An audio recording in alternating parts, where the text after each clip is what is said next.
Haideți să vă arăt noul setup. Avem aici camera. Scoatem căpăcelul. Dar că trebuie să scoatem cablul de încărcare.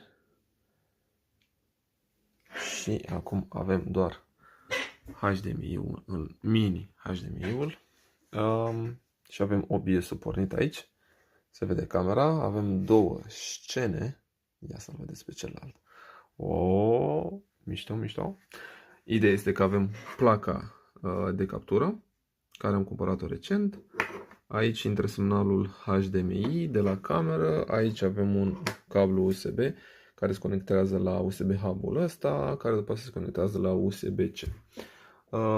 Acum camera practic e recunoscută de orice program, de Teams, de Slack, de Zoom, fără nicio problemă și puteți să vă faceți DSL-ul sau mirrorless-ul într-o cameră